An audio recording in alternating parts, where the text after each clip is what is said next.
Chapter 1. Minnesota 1880. Agnes climbed back into her buggy and headed toward town. She'd just delivered her weekly meal to Mr. Stevens, a widower from their church, and his 4 children. After Mrs. Stevens had died of fever 6 months before, the ladies in the church had divided up the days of the week. Every day someone drove the 4 miles out to the Stevens farm and fixed a meal. They'd all assumed he'd have found a new wife by now. Obviously Mr. Stevens needed a little bit of prompting. Once she was back in town, Agnes sent her only son, James, with letters to the 6 other women who were taking meals out to the family. She had a solution, and they were all going to need to work together to make it happen. The following afternoon, a Saturday, the women gathered in Agnes' parlor. "It's time Mr. Stevens remarried," Agnes announced once they were all settled with their coffee and cookies. Stella sighed. "I won't argue with you, Agnes, but where is he going to find a wife?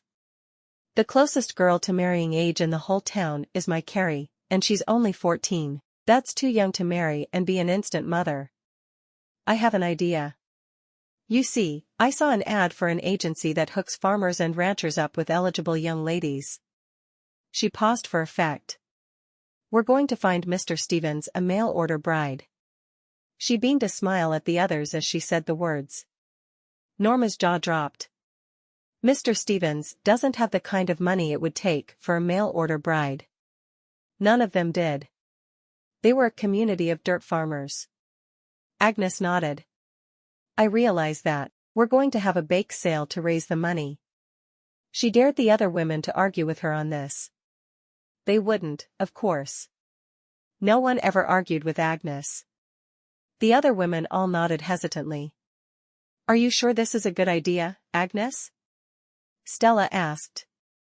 Agnes had always been the unacknowledged leader of their little group, because she was the most outspoken. She was rarely questioned when she came up with one of her ideas. "I'm positive. Now, should we set the date for the bake sale for a week from tomorrow? We'll hold it right after church. The lonely farmers who don't have a wife baking for them will be thrilled to get their hands on our baked goods." The women talked and discussed and set a sales goal. Agnes would make her pumpkin pie and Stella would make her applesauce cake. They were sure they could raise the money in just one Sunday. Once they had paid the broker for his services, they'd have Mr. Stevens write a letter discussing what he was looking for in a wife. It was all going to be perfect. Boston 1880. Millie walked slowly down the hallway of the orphanage to Mrs. Stanton's office. She knew what this was about. She was going to be 18 soon. It was time she made plans to leave the orphanage behind. They were overcrowded and there was no room for her. She took a deep breath, wishing she could put off the inevitable, and knocked on the door. "Enter." The voice was brisk, letting Millie know she wasn't in the mood to be argued with today. She walked into the office and stood straight and tall in front of Mrs. Stanton's desk. "You wanted to see me, ma'am?" Her hands were shaking as she buried them in the skirt of her long dress. Mrs. Stanton was a kindly woman in her 50s. She smiled at Millie. "I'm sure you know what this is about." Millie nodded, looking down at the floor. "It's time for me to move on. Please say you want me to stay on and help with the children. You know I'm a hard worker. Everyone says I'm the hardest worker they've ever seen. Please let me stay. Please." Mrs. Stanton sighed. "I wish it were different. We simply don't have room for all the children we have. The older ones need to find a way to make their own way in the world." She picked up a stack of 5 letters from her desk. "These are all letters from men who live out west who need wives. Pick the one you want, and bring the rest back to me. You'll need to send a letter back to the man, and we'll see what happens from there." Millie sighed. She'd really hoped the orphanage would find a job for her, but it hadn't happened and her time was up. "Thank you, ma'am." She looked down at the letters in her hands. "I'll go read them now." Her friend, Charlotte was waiting at the bottom of the stairs for her. She took one look at the letters in her hand. "You're getting the boot, aren't you?" Millie nodded slowly. "It's time. You're next, you know." Charlotte sighed. I'm going to miss you. You're the best friend I've ever had. I'm not going yet, but soon. I have to pick out a letter to answer. Do you want help? Or would you rather do it alone? Millie looked down at the letters. I think it's something I need to do alone. I'll be here if you need me. Millie walked slowly through the old house to the room she shared with 6 other girls. The beds were all lined up against one wall, with barely enough room to stand between them. She sat down on her bed and began reading. The first letter was from a 19-year-old boy who wanted to marry and get his own homestead in the Dakota Territory.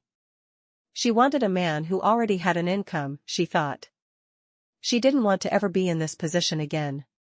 The second letter was from a 60-year-old man who just lost his wife the previous year. She wrinkled her nose. She couldn't imagine having to be the wife of someone that old, but the idea of being in an established home was nice. No. He was too old. The third letter sparked her interest. I'm a 26-year-old man with 4 children. I live on a farm in Minnesota. My wife died of a fever a few months back, and I need a new wife to help with 4 children. Must be over 21 and a good cook. Will pay your way here, and send a clothing allowance. Must be a strong Christian. It was signed simply, God bless. George Stevens. Millie read the letter once more. She went to church every Sunday. She had helped in the orphanage kitchen often enough that she could cook a decent meal most of the time. She loved children. She pulled out a pen and a sheet of paper and wrote a quick reply. I think I'm the wife you're looking for. I'm 22. I work in the kitchen of an orphanage here in Boston, and would like to move out west to be your wife. I love children. I hope you will consider me. I have been a Christian all my life. Millie Brown. As she folded the letter, she told herself the lies she'd told were no big deal. He would be thrilled once he saw her. She was pretty, after all. She took the other letters down to Mrs. Stanton. I'm going to walk my reply over to the post office. I'll be back in time to help with dinner, she promised. As she walked, Millie dreamed of what it would be like to live on a farm in Minnesota. She would cook and clean, and he would shower her with gifts. She'd be able to wear fine dresses like the ladies on the street. She would never again be in a position of wearing hand-me-down clothes. Life would be perfect. Minnesota. George stared down at the letter in his hand. When the women from church announced they'd raised the money for a mail-order bride for him, he hadn't known what to think. Yes, he knew he was a burden on them, but his oldest daughter, Patience, just wasn't old enough to help out much. At 6, her mother had just started to teach her to cook before her untimely death. He closed his eyes. He missed Martha with everything inside him. She'd been a good wife and a good mother. He flipped the letter over in his hand. Maybe the ladies were right. He needed a wife who would do the cooking and cleaning and tend the children. Patience wasn't able to take care of the others for long periods, and he was going to put them all in the poor house if he didn't find more time to devote to the farm chores. He opened the letter and read it slowly. Her name was Millie. She hadn't included a picture, but he didn't really care what she looked like.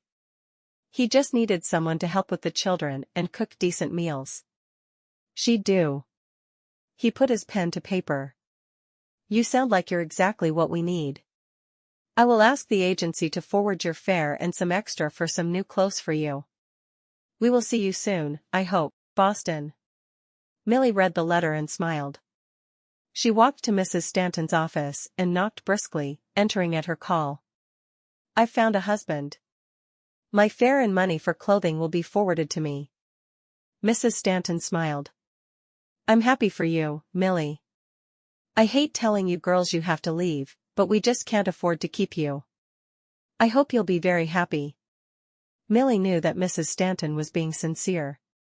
She'd have loved to keep every single child who came through the orphanage forever, but then she'd never be able to help anyone else. I'm sure I will. There was a spring in her step as she left Mrs. Stanton's office. She was going to be a wife and a mother, and treated like a princess. This was the life she always knew she was destined for. 2 days later, a letter came with a train ticket, a stagecoach ticket, and some money. More money than Millie had ever seen. She immediately purchased some fabric and began making a wedding dress. For George to have sent this much money, he must be well off. She smiled. Life was going to be so much better for her. She sent a letter off immediately with her arrival date and time. She'd be leaving in 4 days. She bought enough fabric for several dresses and a few books for the trip. She would be a married woman in a few weeks. She couldn't wait. She and Charlotte worked night and day for the next 4 days on her wedding dress. She already had a few dresses that would serve her well, but nothing to be married in. She'd sew the other dresses with the fabric she'd purchased once she reached Minnesota.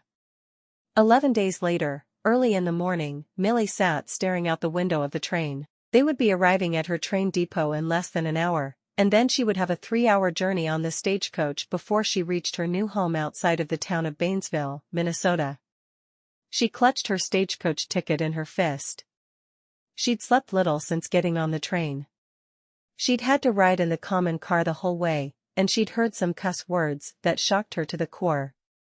She'd had high expectations for her first train ride, and the reality of what it was like shocked her to the core. Yes, the travel was fast, but it was dirty and bumpy. She hoped to never have to ride another train in her life. Since she'd switched trains in Chicago, she'd sat with a woman, only a few years older than she was, and her 3 small children. She'd held the woman's little boy, Elmer, in her lap most of the day yesterday. He was now sound asleep on the seat beside her, curled into a little ball. She was weary from her week-long journey, and hoped she would be able to bathe before she met her new husband. She smelled rank, and knew she must look even worse. She'd been thrown up on twice yesterday as little Elmer had experienced motion sickness. She clutched her bag nervously as she got off the train and entered the large depot in St. Paul. Never having left Boston, this journey had been quite an adventure, but not the kind she'd wanted. She'd imagined a much more glamorous time than what she'd had on the cramped train car. There were 3 stagecoaches waiting in front of the train station, and she approached the first driver to see if he was headed to Baynesville. He pointed to the second without saying a word to her. She walked in the direction he pointed, stopping to ask the driver, "Are you going to Baynesville?" He grunted and held his hand out for her ticket.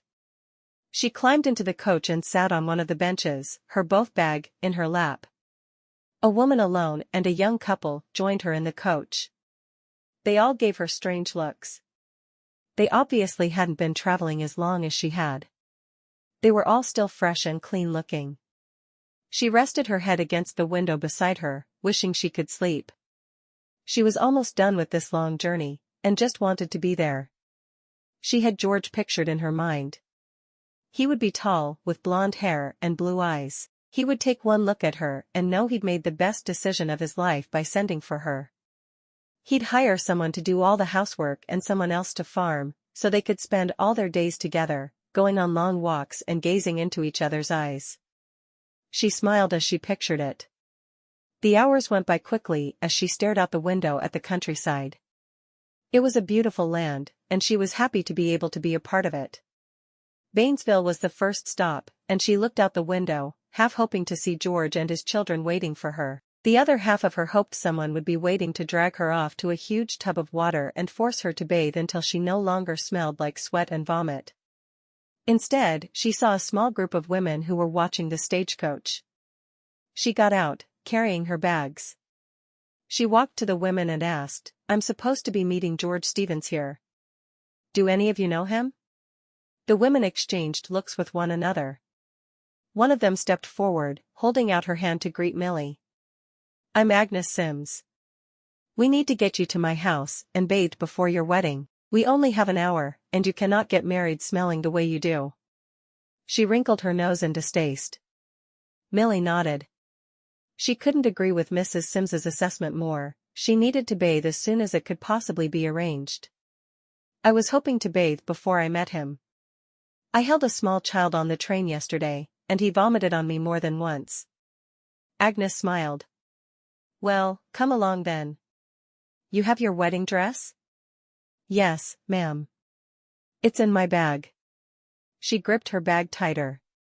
It held everything she owned in it, 4 dresses, counting her wedding dress, and some fabric to make a few more. Agnes sighed. I'll get the wrinkles out while you bathe. It was obvious to Millie that Agnes thought she'd come unprepared. Agnes led her to a pretty, 2-story wood home. She immediately barked out orders. Get water heating for a bath, and do it quickly. Her daughters jumped to work. Her son went to drag the tin tub into the kitchen. He went outside to get more water from their well.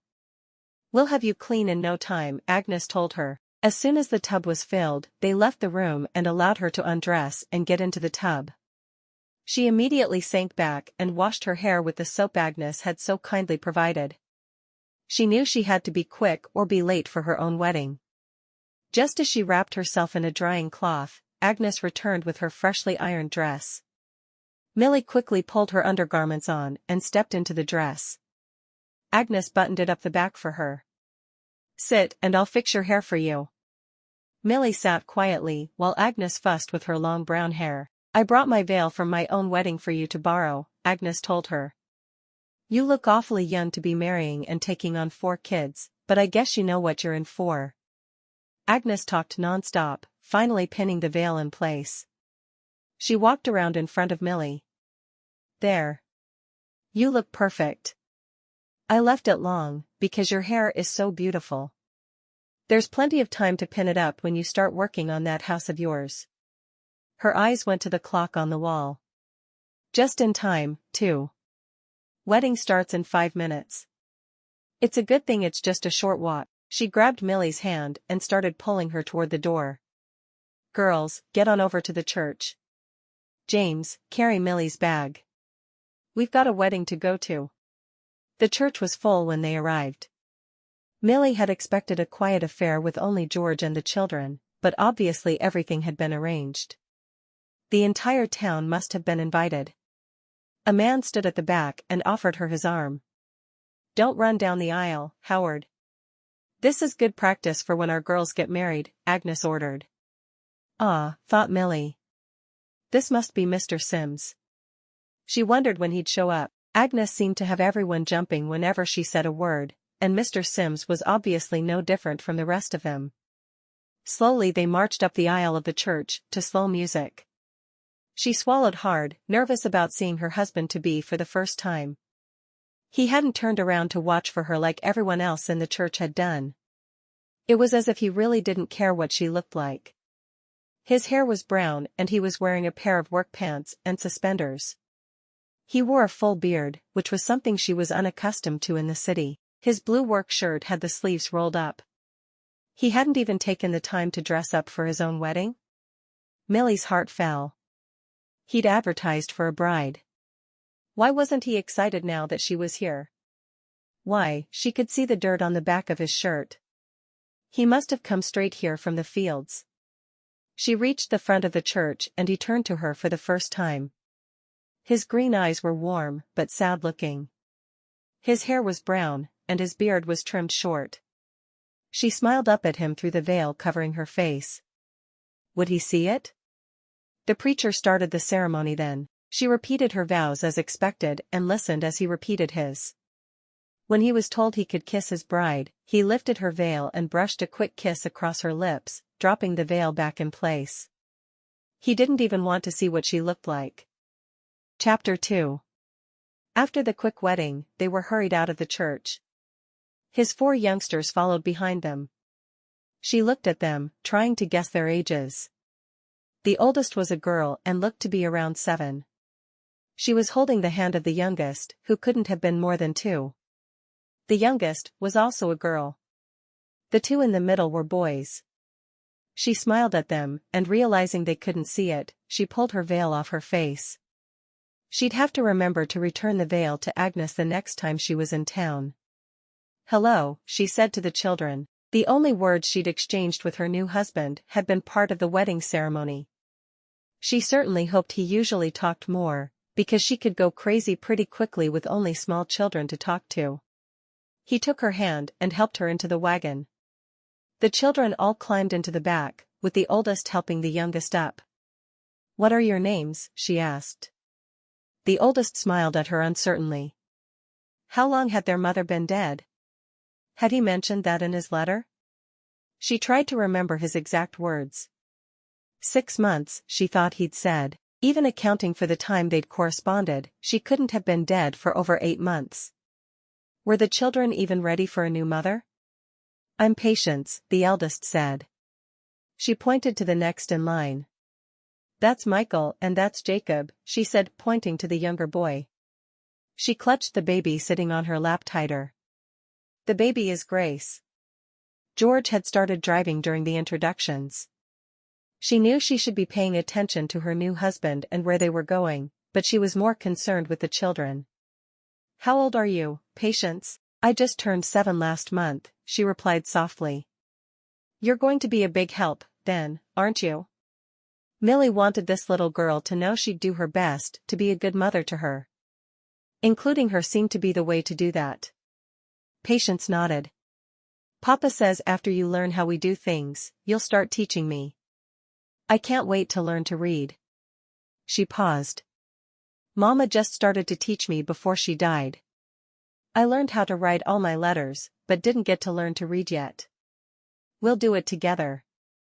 I appreciate you being willing to help out for a couple of weeks more, though. It'll be nice to learn the ropes from someone who knows what she's doing so well. Patience sat up a little straighter as she smiled. I'm happy to do it, she said. The drive to the farm took longer than Millie had expected. They were much further from town than she'd hoped. How far is it to the farm? She asked George. It's 4 miles, he answered shortly. Her husband obviously was a man of few words. She stared straight ahead, wondering what she could say that would interest him. I'm surprised the weather is so pretty, with it being April and all. I thought it would be colder here. Weather was always a safe topic, wasn't it? He shrugged. Sometimes it is, and sometimes it isn't. We could still get another blizzard or two, but it's not likely. She looked at him in surprise. Do you get blizzards often here? She hadn't thought much about what the climate would be like in Minnesota. She was sure she'd studied about it in school, but she couldn't remember a thing. Minnesota was one of the newest states. Some. We make it through. She sighed. Hopefully he was just shy and they'd talk more as they got to know one another. He stopped the buggy in front of a small farmhouse, the boards a dull gray from the wind and rain. Millie stared in surprise. Why had she pictured a large 2-story house, painted white, with flowers planted all around it? This house was nothing like that. Judging by the size, it couldn't have been more than 2 or 3 rooms. She waited for him to come around and help her down from the wagon, but he immediately went around and unhitched the horses instead. She hadn't expected an instant romance, but she felt like she was being frozen out for some reason. She got down from the wagon and went around to the back to take the baby from Patience. Let's go inside and you can all show me around, she said enthusiastically. The 3 older children climbed down from the wagon, watching her. Finally, Patience held out her hand. I'll show you. Michael and Jacob trailed along behind them, while Millie carried Hope. There isn't much to see. They stepped into the house, and Millie felt her heart catch in her throat. Filthy was too clean a word for what she saw. She would have thought they'd make an effort to clean for her arrival. This is the kitchen, Patience said. Millie looked around. There was a nice stove, covered completely in dishes. We have a well, just outside the back door. There was a large basin for washing dishes. She'd have to see to them as soon as she'd changed. She turned to Michael and Jacob. Would you boys start bringing in some water from the well? Looks like I need to start off by washing some dishes and scrubbing up the kitchen. There was a workbench with shelves under it for storing dishes. She could see some nails had been driven into the wall to hang the pans. 2 large wooden shelves stood to the right of the workbench with tin containers for flour, sugar, and other essentials. She was happy to see there were some spices as well.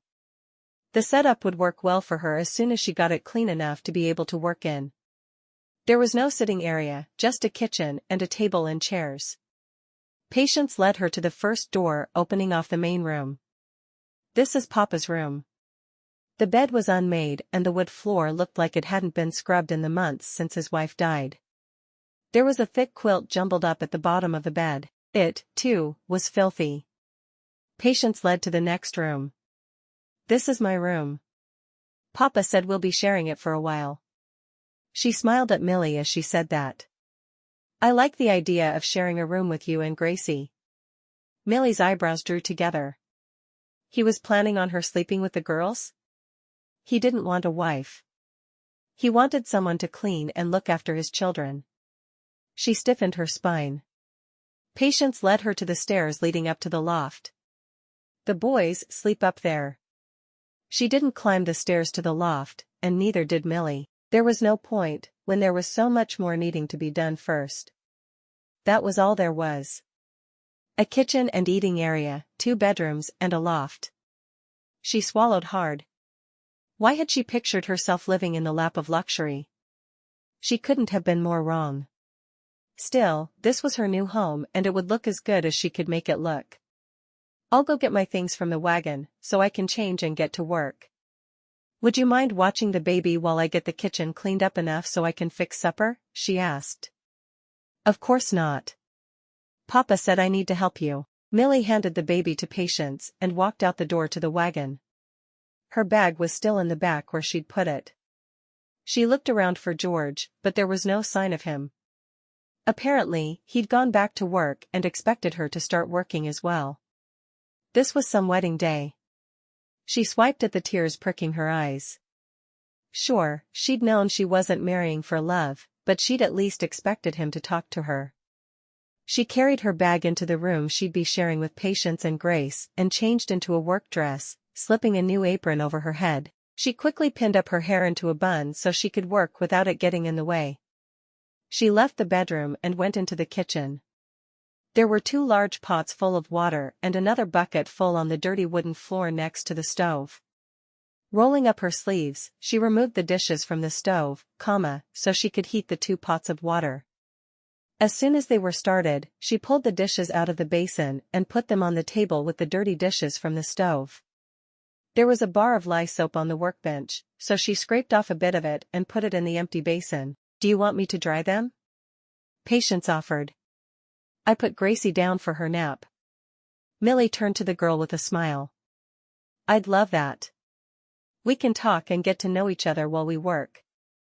Millie saw the water was boiling and emptied the first of the heavy pots of water into the basin, pushing the other to the middle of the stove so it would heat faster. "You have a lot of dishes and pots." "I've never seen so many." Grace shrugged. "Most of them aren't ours. They need to go back to the church ladies who have been bringing our suppers." "I see," Millie said with a sigh. "Why don't you put the ones that need to go back to town in a separate stack, and we'll take them tomorrow morning." "Okay. I can do that." As they worked, Millie began to understand her new family through Patience's words. She was obviously shy, but warmed up quickly and answered Millie's questions. It seemed the spark had completely left her father when his wife died. The house and the smaller children were left to Patience, who was not equipped to deal with them. She had helped her mother with the cooking and cleaning, but had no idea how to do it on her own. It had been everything she could do just to keep the kids in line. She'd done her best by the younger ones, but had really accomplished nothing around the house. Millie smiled and told her it was all okay. "We'll do it all together now, and it won't seem like such a hard task." It took over an hour and all the water to get the dishes cleaned. She put them next to the door to load into the wagon in the morning and take back to town. "Where can I find food to cook for dinner?" she asked. Hopefully there would be something easy to fix, because she hadn't done a lot of cooking. She was so thankful for the lessons the cook at the orphanage had provided as soon as she'd announced her upcoming marriage to a man with 4 children. Patience got a lantern and led her outside to the root cellar. After going down the stairs, she looked around and sighed. There were numerous jars of meat, fruit and vegetables. There were even potatoes and carrots kept in a bin. She could do something with all of this. Carefully choosing which vegetables and meat, she decided to make a stew for supper. It was simple, and she could probably do it without messing up. She had several recipes she'd received from the cook in the orphanage, but for the most part, would be experimenting on her own. Hopefully she could manage the simple meal. She filled her arms with the jars she'd use and carried them up the steep wooden stairs. Patience led her with the lantern. Once they were inside, she took the second largest pot of the ones owned by the Stevens family and set it in the middle of the stove. She'd reserved the largest for heating water, of course. She opened the jar that was labeled pork, and dumped it into the pot. She drained the jar of green beans and peeled the potatoes and carrots, cutting them into cubes. She added water and threw everything together in the huge pot. Glancing at the dusty clock on the mantel, she saw that it was 4 p.m. Hopefully she would be able to have everything ready by 5:30 or so. She didn't know what time George would be in from the fields, so she had to assume that would work for supper time.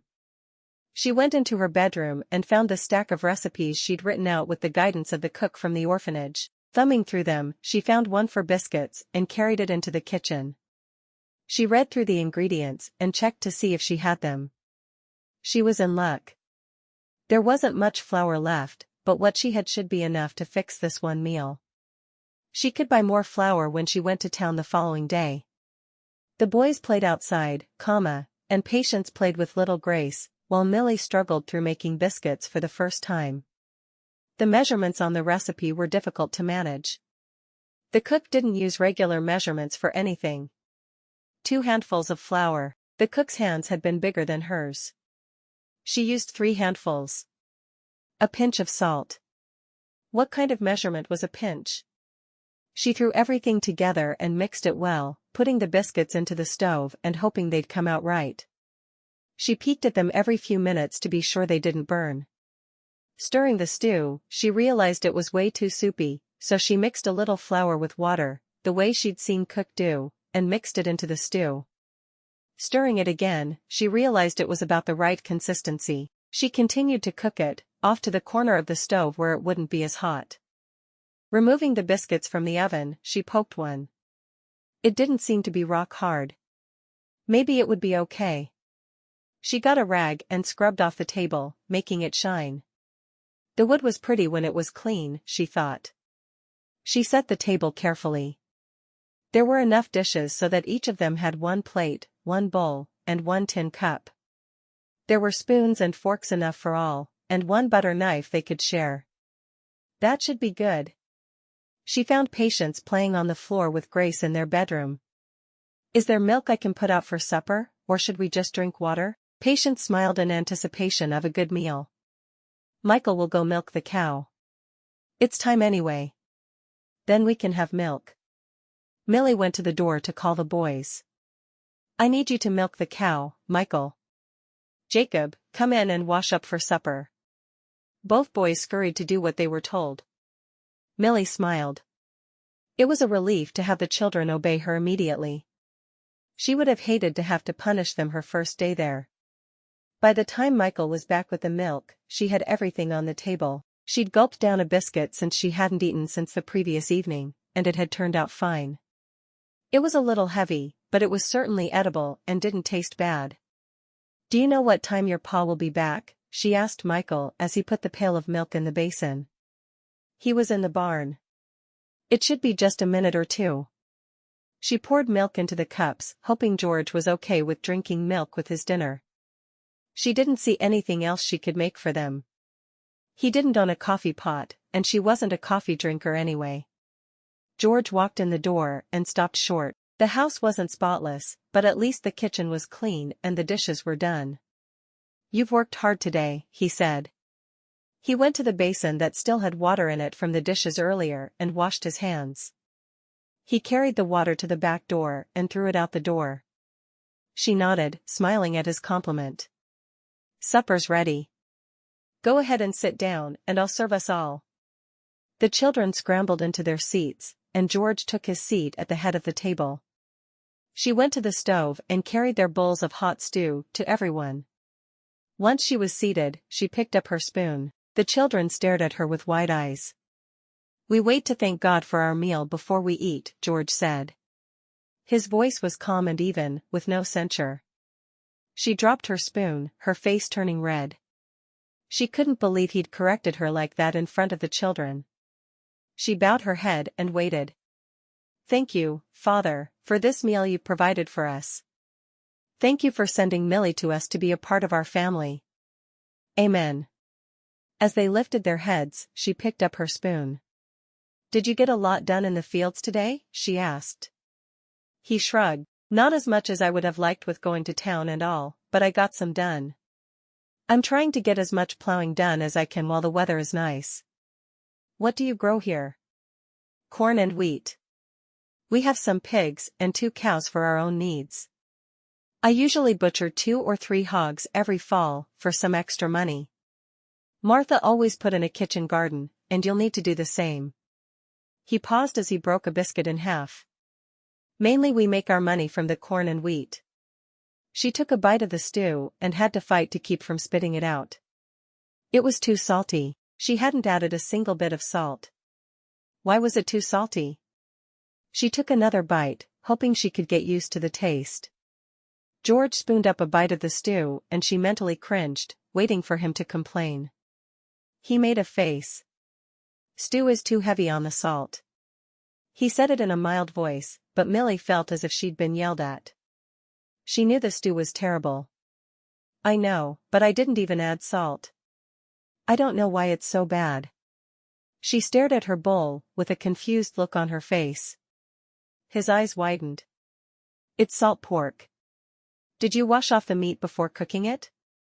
She shook her head. "I just put all the meat from the jar into the pot." Millie had never heard of salt pork. In Boston, they rarely had meat, and what they did have was purchased from the butcher the day they cooked it.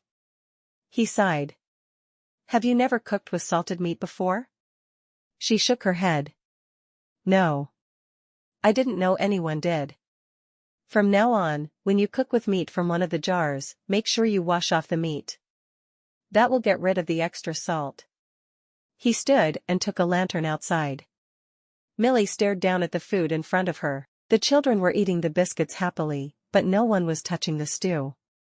When George came back, she apologized immediately. "I'm sorry I ruined supper." George set a jar of jam on the table. "Strawberry jam fixes everything. You made more biscuits than we'd eat with a meal.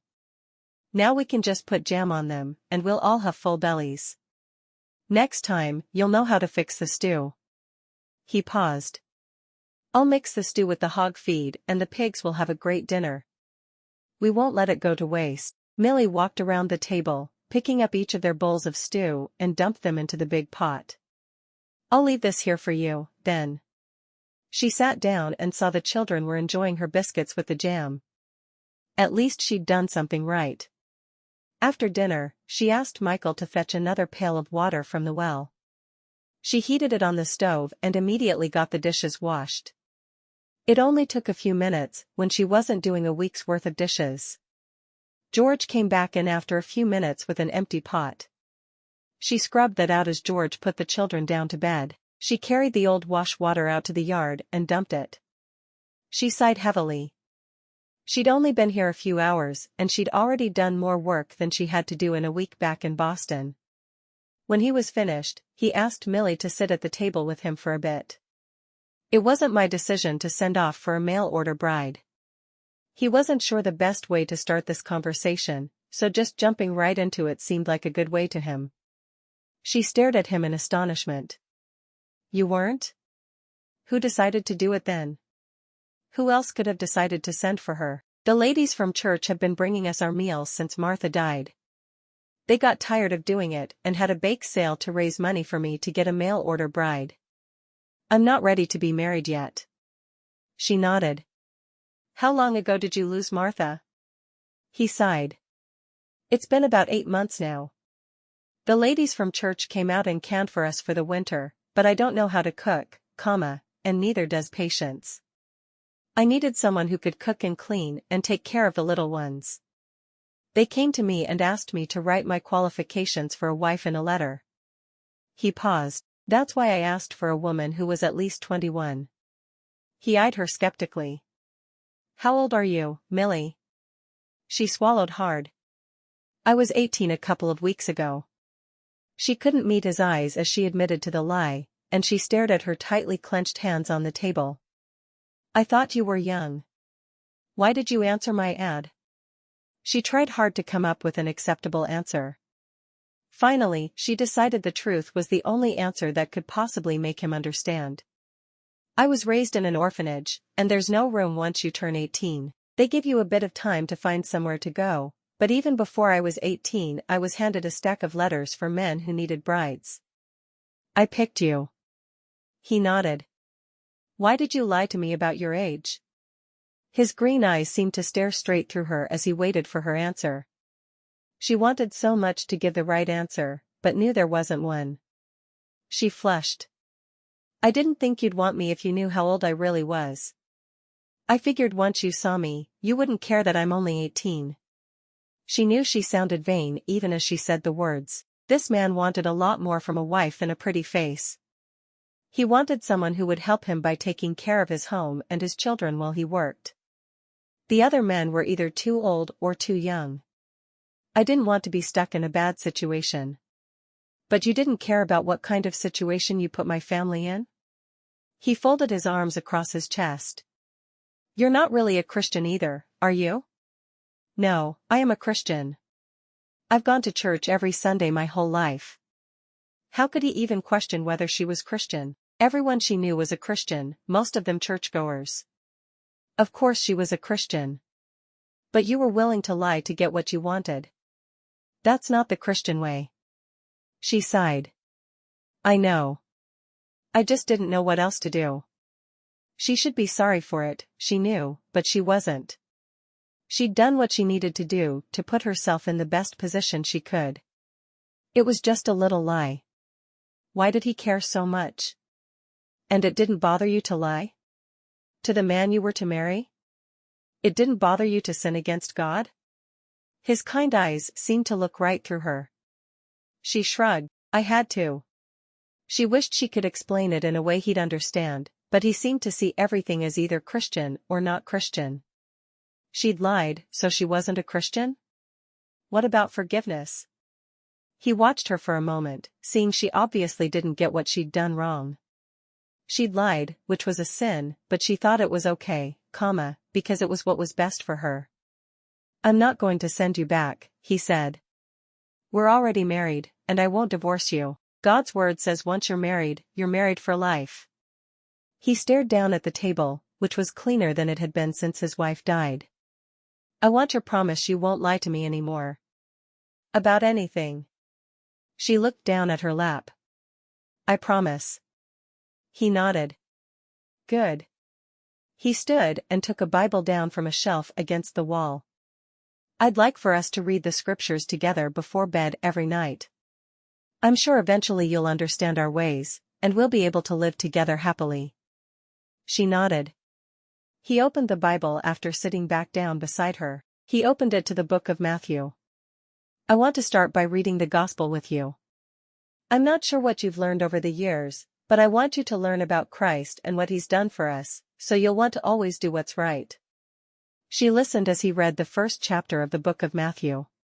She didn't know if anyone had ever taken the time to actually read the Bible with her before, but she didn't object. Maybe it would help him to see she really was a Christian. Chapter 3. Millie forced herself to get up before the sun the following morning so she could get an early start on the day. There was so much needing to be done and a limited amount of time to do it in. She didn't know how other women did it. She dressed in the dark and went out into the main room to start a fire. Grabbing the lantern, she went out to the hen house and hunted for eggs. They'd raised chickens at the orphanage, so coaxing the chickens off the eggs without getting pecked was old hat to her. She was able to collect 20, and carried them into the house in her apron. She went straight into the kitchen to start cooking. She hoped everyone liked scrambled eggs, because they were the only kind she knew how to cook. Due to the lack of flour, they'd have to eat only eggs. There would be no bread or toast to go with them. George was in the kitchen when she got back with the eggs. I'm going out to milk the cow. I'll be back with milk in a few minutes. Are you going to get started on breakfast? She nodded at him, tossing a smile over her shoulder. I hope eggs are okay. She put the large skillet onto the middle of the stove to heat it. Sounds good. Wake the children and have them get dressed before you start cooking, or they'll never be to the table in time. He walked out the door without waiting for a response. Millie woke Patience first, so Patience could get Grace ready for breakfast. She called upstairs to the boys, who shouted down they were getting up. Back in the kitchen, she broke the eggs into a bowl and beat them. She'd never made eggs on her own, but she'd watched it done enough that she felt comfortable doing it. She added a bit of milk as soon as George came back in with it, and poured the eggs into the pan. She added some salt and pepper to the mixture and stood guard over it, ready to scrape the eggs from the bottom of the pan to keep them from burning. How long till they're ready? Just a few minutes.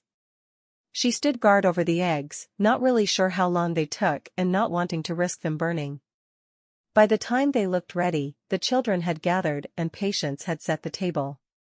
Please let them be edible, she mumbled under her breath as she set them on the table in a large bowl. Once they were seated, she bowed her head along with the others while George prayed softly over their meal. She served them all, and held her breath as George took the first bite. He smiled. Good eggs. Millie exhaled deeply. Thank you. She picked up her fork and took a bite of her own. They were good. She could make eggs. I'm sorry I couldn't make anything else to go with them. I'm hoping to have time to bake some bread today. George looked at her steadily. Why wouldn't you have time? He couldn't fathom what else she had to do. I need to take back all of the dishes that belong to the church ladies and go to the store in town. I also need to do the washing. She didn't mention the scrubbing the entire house needed. She'd be playing catch-up on housework for days to come. He nodded, realizing the sense of her words. Why don't you just go into town for the essentials today, and we'll take the dishes back on Sunday morning when we go to church? She didn't like the idea and nodded reluctantly. He was her husband, and she needed to obey him, but she was looking forward to meeting the church ladies one by one instead of all at once. I'll do that. May I take Patience and Grace with me? Sure.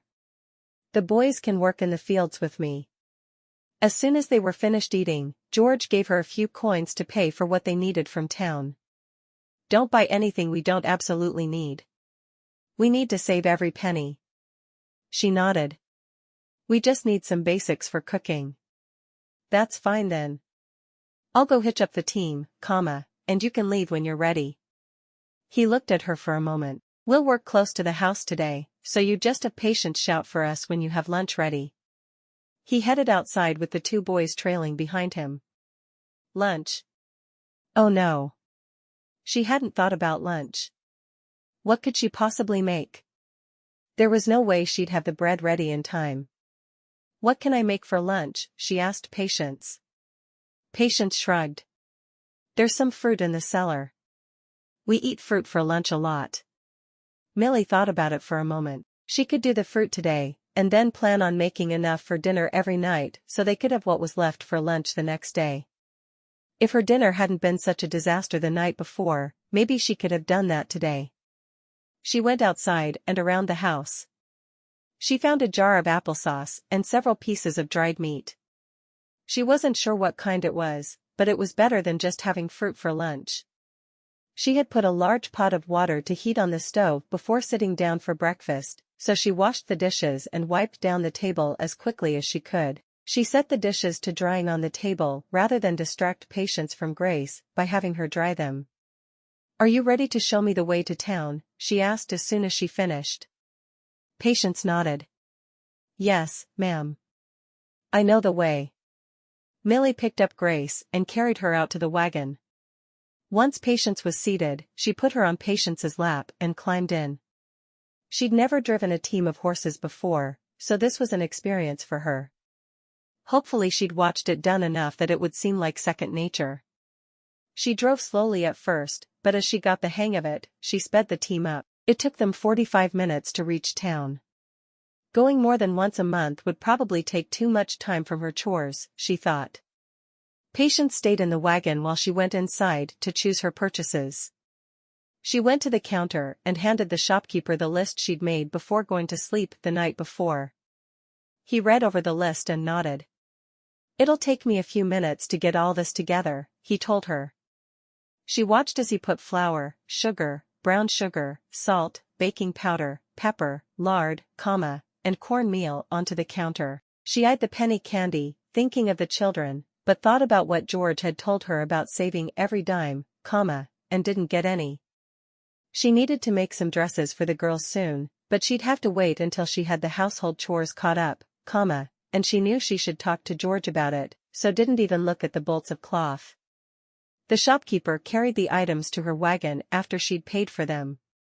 "Thank you so much," she said as she climbed in and picked up the reins. They drove along in silence, with Patience pointing out the way anytime there was a fork in the road.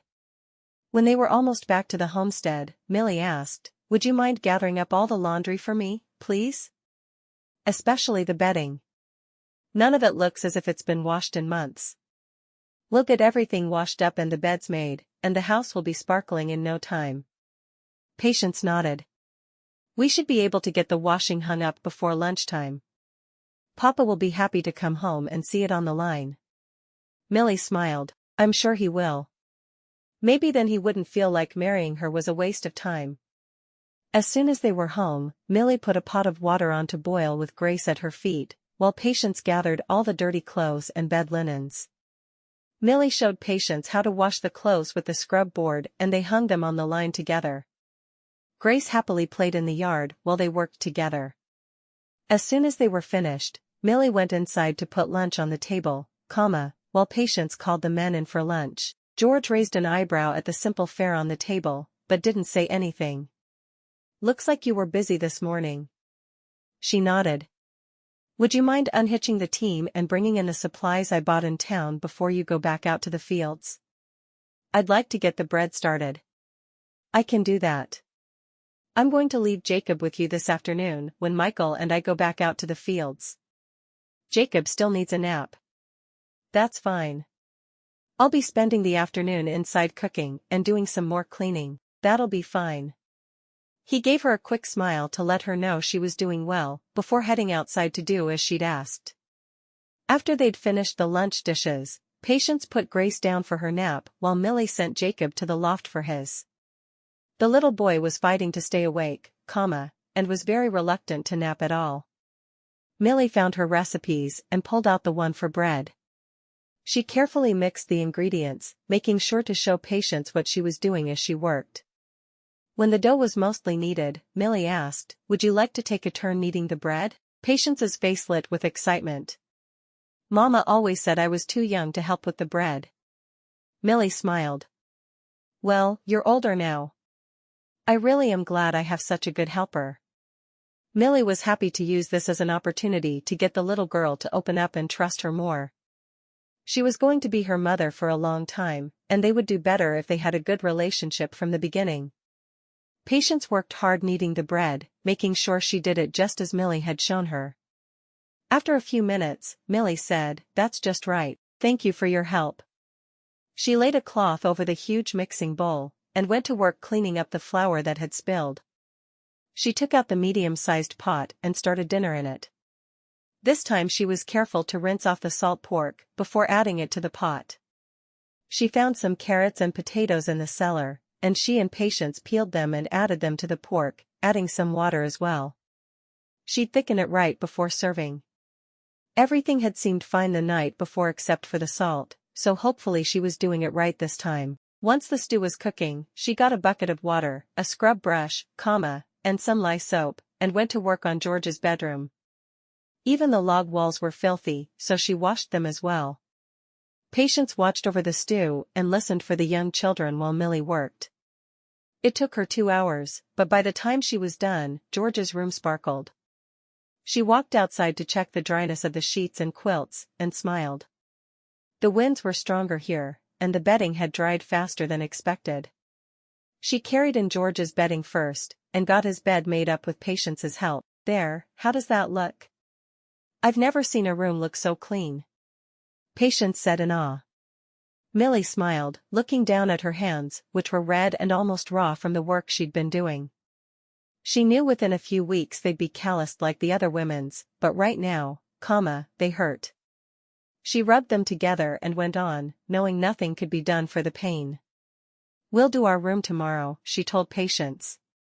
"I'm going to go get the bedding in, and we'll make up the other beds as soon as our two sleepyheads wake up from their naps." Patience and Millie carefully folded the sheets and quilts, carrying them inside. As if on cue, Grace let out a wail to let them know she was ready to get up, so they carried the sheet and quilt for their bed in as they got her up. Patience changed Grace's diaper while Millie remade the bed. When she turned around from making it, she saw Jacob leaning against the wall, watching her. She smiled down at him and ruffled his hair. "I'm going to climb up to the loft and get your sheets on now, okay?" He nodded. This family certainly didn't talk as much as Millie was used to. Hopefully when she started to teach them all, it would be better. She climbed the steep ladder into the loft, only holding on with one hand as she held the sheets and quilt in her other.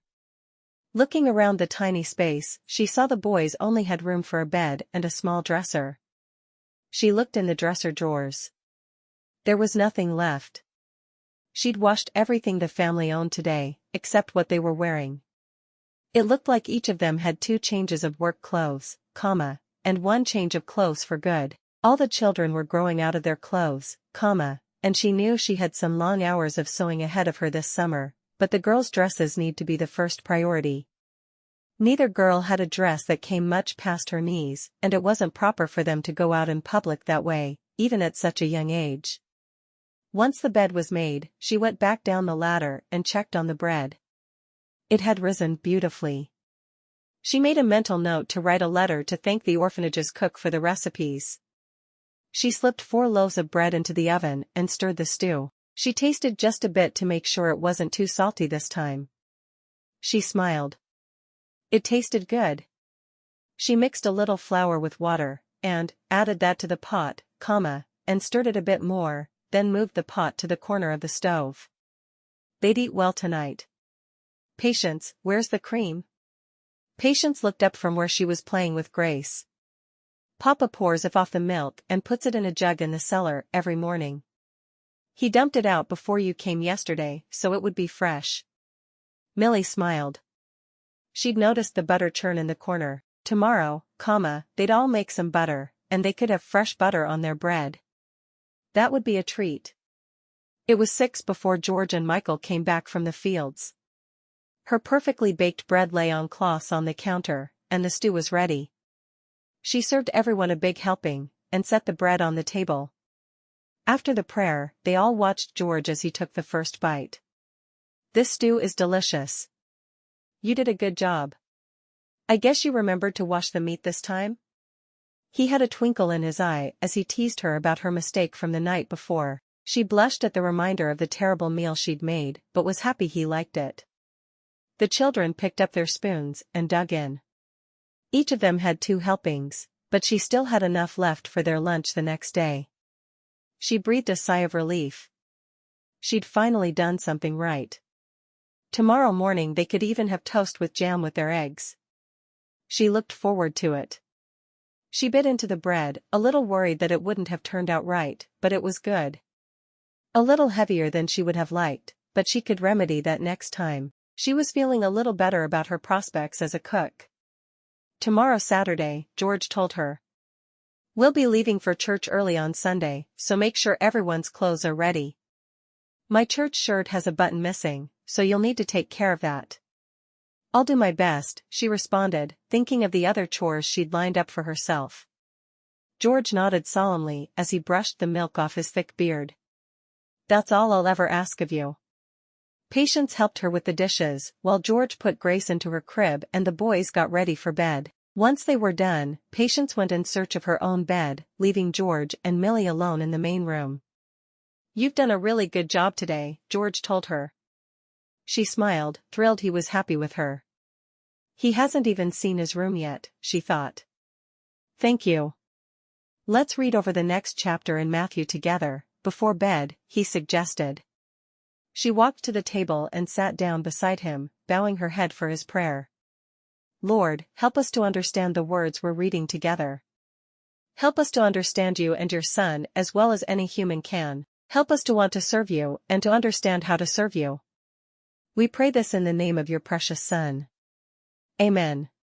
She had collected some mending that needed to be done, knowing he would want to do another Bible reading this evening, wink with a frown, so while he read to her, she mended some tears in his work shirt. She listened to the words as he read them, but had no idea why he didn't consider her a Christian. Maybe eventually she'd figure it out. Chapter 4. Millie made eggs and toast with jam for breakfast the next morning, smiling as her new family ate with gusto. "You're a fine cook, Millie," George told her. She flushed under his praise, handing the baby another piece of toast. "Thank you. What do you have planned for the day?" he asked. "I'm going to churn some butter, and mend the church clothes. I also hope to get the rest of the house cleaned. I only have the girls' room and the loft to finish." He nodded. "My room looks good. I meant to tell you that first thing this morning. I appreciate how hard you worked to get it clean." She smiled at him. He may be a little too rigid in his faith for her tastes, but he was certainly appreciative of any work she did around the house. She was thankful she'd married a man who was willing to praise her when she deserved it. "It's going to take me a few more days to catch up on the household chores, but then I'm hoping to put in a vegetable garden." "Do you have a specific place I need to put it?" she asked hesitantly. He nodded. "I'll plow the area where we had our kitchen garden last year. Patience and the boys will help you with it." Since he seemed so agreeable, she took a deep breath and asked the other question burning on her mind. "I'd also like to make some new dresses for the girls. They've both outgrown the ones they have. Would it be okay for me to spend a little money on some calico?" He shook his head. "They'll have to make do. Maybe once the harvest is in, I'll be able to spare the money, but for now, we just can't do it." She bit her lip. She didn't want to have to go into town with the girls in their too small dresses. She needed to be proud of her children. Why couldn't he see that? "All right," she said with a sigh. After breakfast, she and Patience set up the butter churn. They added the cream, and carefully started to churn the butter. George had left Michael and Jacob at home, because, they could take their turns churning as well. Making butter was a hard chore, and one she'd never done, but had watched often. After a little while, she got the hang of it, having the children take turns when her arms grew tired. Soon, it started to get too hard to move the stick and she took it out and looked. She couldn't believe it. She'd actually made butter. After straining it and putting it in a dish, she had Michael take all but a small piece of it to the cellar to stay cool. For dinner that night, she planned to make a big pot of beans and some cornbread.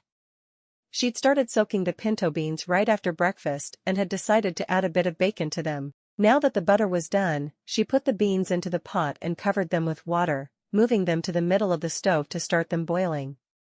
She chopped up bacon into little tiny bits and threw it into the water.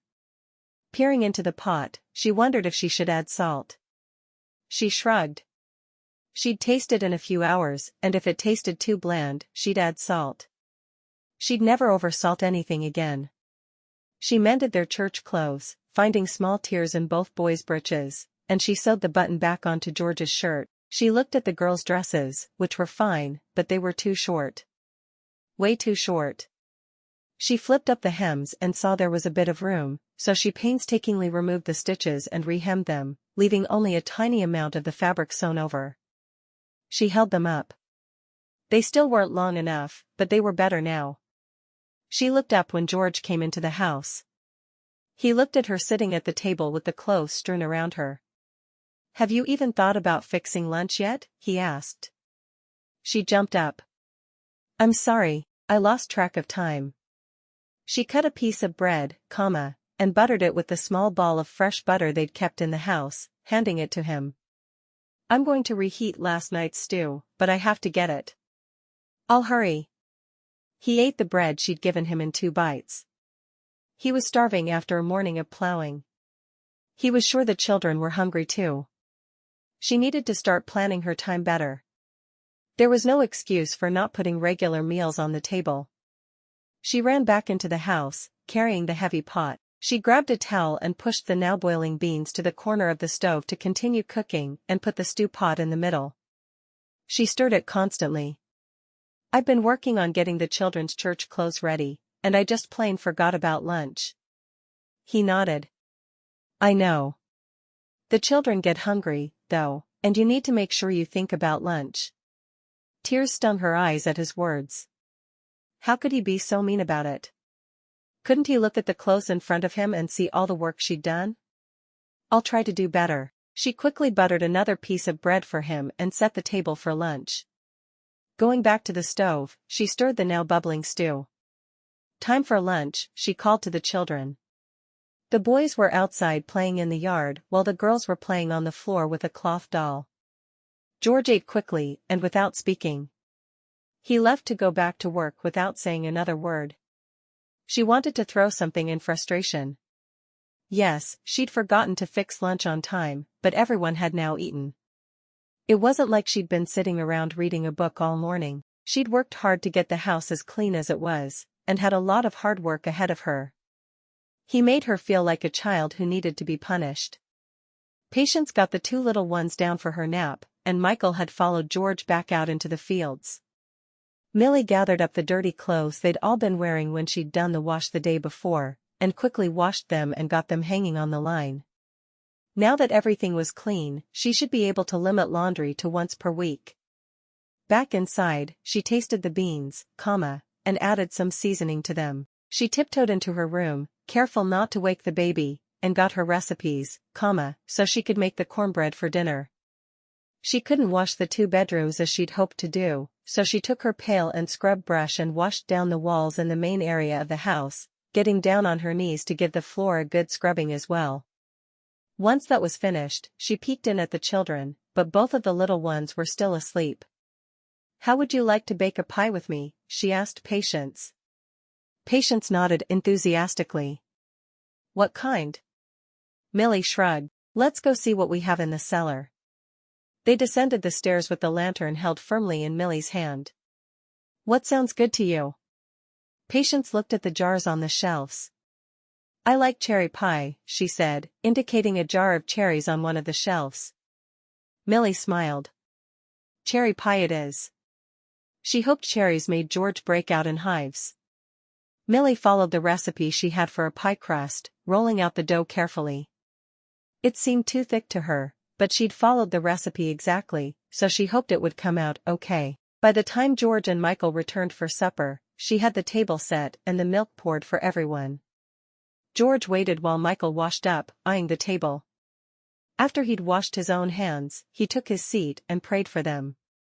The family seemed to enjoy the beans and cornbread. Millie was surprised her cooking skills were as good as they were, but she was also relieved. She really didn't want to give George any more reasons to criticize her. She didn't even look at him as they ate, instead helping Grace get the beans in her mouth instead of all over her dress. "Dinner's good," George commented. "Thank you." Millie nodded after a moment. She'd considered not speaking to him, but that would be childish, and she was trying hard to show him she was old enough to take on the responsibilities of a husband and children. The children didn't say a word as they shoveled the food in their mouths quickly. They obviously liked what she was doing around here. Why didn't George? When she brought out the cherry pie, Jacob's eyes widened. "Cherry pie?" he asked. "That's my favorite." Millie smiled. "I hope you enjoy it then." She cut an extra big piece for Jacob and put it in front of him. She gave everyone a huge piece except George. She made his tiny. She knew it was petty, but it made her feel better. As they ate the pie, she watched George, still hoping for signs of hives, but they never came. Oh well, she thought. She'd eventually make something that would give him hives. She hoped. "Tonight's bath night," George told them. "I'll start hauling in water, while you bathe the children. Start with Grace and work your way through by age. Then we'll take turns after." Millie nodded, still not trusting herself to speak without letting words of frustration fly at him. As soon as she and Patience finished the dishes, she turned to little Grace, who was sitting on the floor playing with some empty spools of thread. "Are you ready for your bath, baby?" She picked her up, and quickly stripped off her clothes. She gave her dirty clothes to Patience. "Put these in the laundry. We'll do all the wash again on Monday." And every Monday after that, she thought. Just keeping this family clean and fed was going to take up all her energy. Patience nodded, taking the clothes and putting them in the basket reserved for the girls' laundry in their bedroom. Millie had often helped with the bathing of the younger children at the orphanage, and went about the chore quickly and easily. She plopped the baby into the tin tub George had filled with water while she cleaned the dishes. She washed the baby's hair, singing and talking to her the whole time.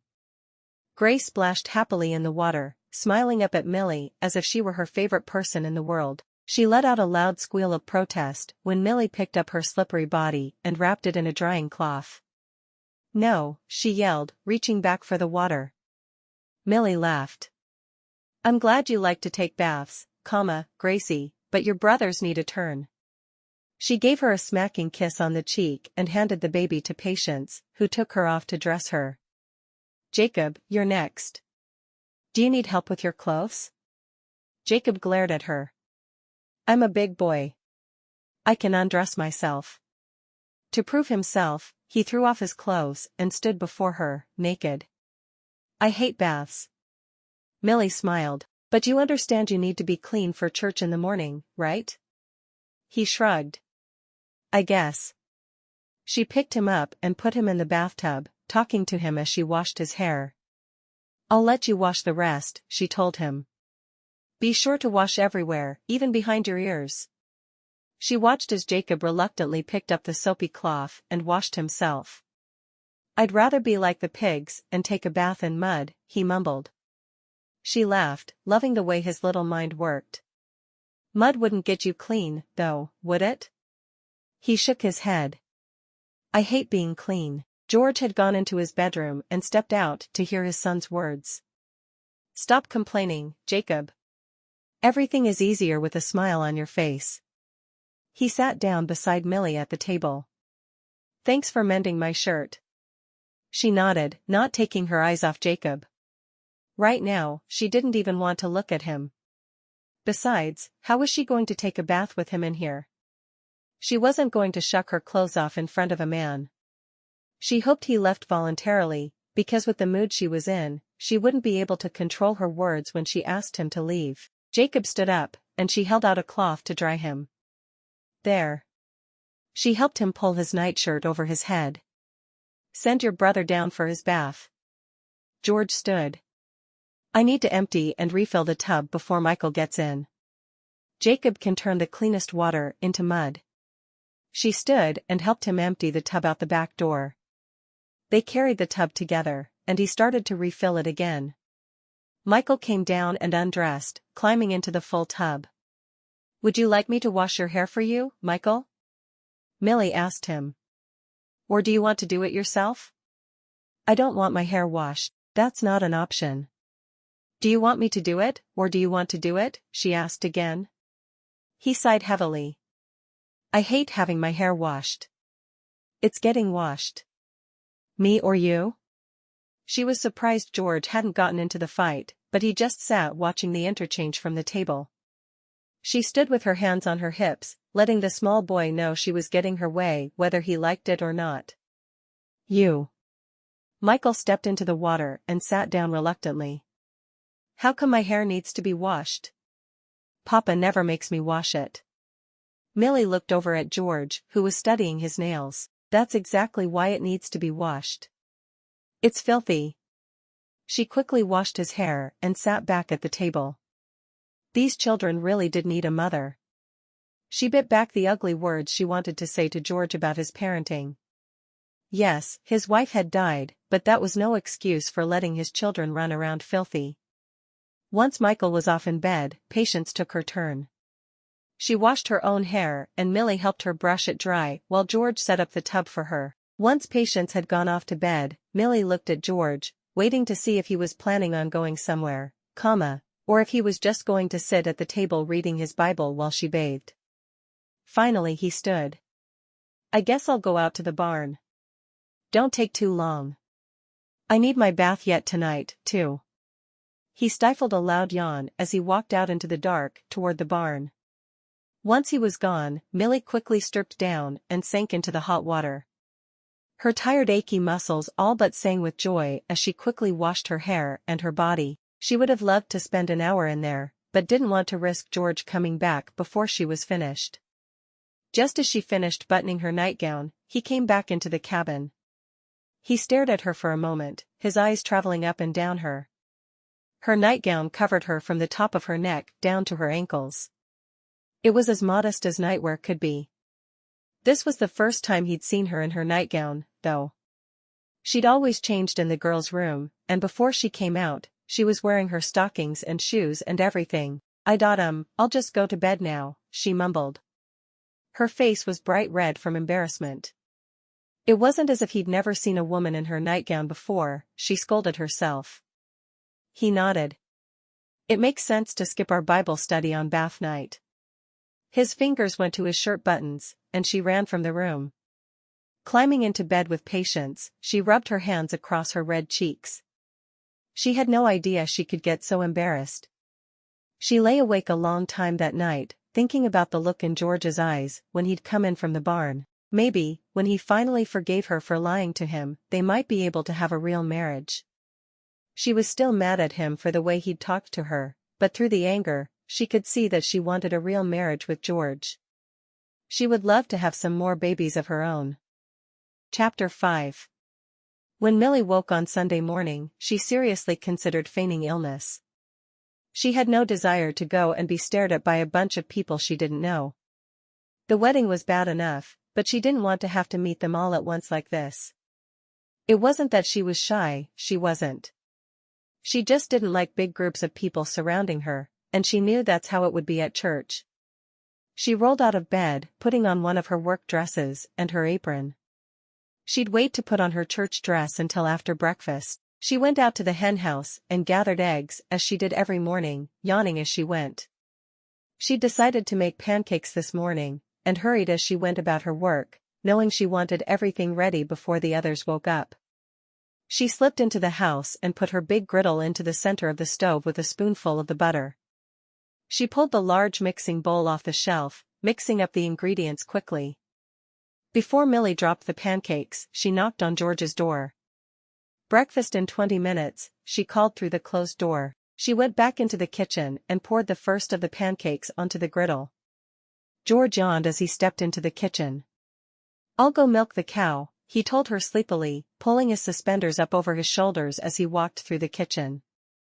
"What time is church?" she asked. 9. He glanced at the clock. It was 6:30. "We need to leave around 8, so we have plenty of time." He left and went out to the barn. She nodded, flipping the pancakes expertly.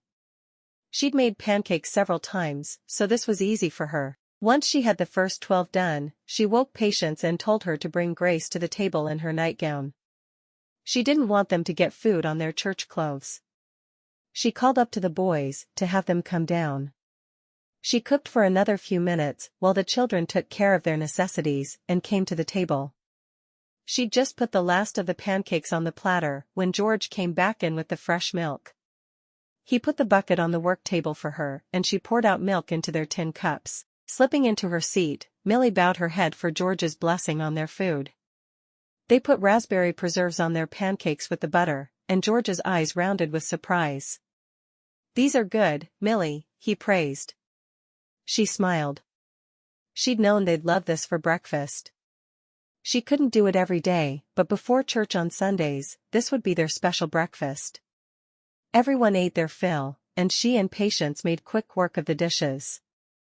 Next week, she'd bring up some of the molasses she'd seen down in the cellar for the pancakes. She'd try to find new ways to fix them to make them more of a treat. She braided the girls' hair and made sure their dresses were on just right. She helped the boys tuck in their shirts. She smiled. Her children looked just as good as they could until George would let her buy some fabric for more clothes for them. They all piled into the wagon. Millie sat on the seat with George and held Grace. The boys and Patience sat in the back of the wagon, talking excitedly. The children had all told her they loved going to church. No, they didn't love sitting through the long sermons, but they loved seeing the others from their community. Millie wished there was a school near enough for them to go to, but there wasn't, so they'd just have to enjoy their time with the other children at church. Millie had carefully folded the veil loaned to her by Agnes, and planned to give that back to the other woman at church. All of the clean dishes were under a blanket at the back of the wagon, waiting to be returned to their rightful owners. She still wasn't looking forward to meeting the other women, but she knew she'd done everything she could to make a good first impression. When they pulled into the churchyard, all of the children piled out of the wagon and ran to their friends. Millie clutched Grace to her almost as if she were a shield. What if everyone realized she'd lied to George? They'd all look down on her forever. She didn't need to worry. George stood by her side, introducing her to all the ladies over and over. George whispered to her each time she met one of them who was one who had helped with their food over the months since Martha died, and she explained she had their clean dishes in the back of the wagon.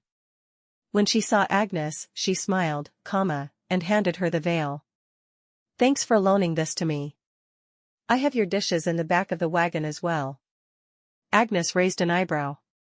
"Clean, I hope?" Millie nodded. "Yes, of course. I'll get them from you after service, then. Thank you for returning them." It was time for service to start, so Millie followed George into the church. She sat next to him, holding Grace, and the two boys sat beside George. Then Patience sat beside Millie.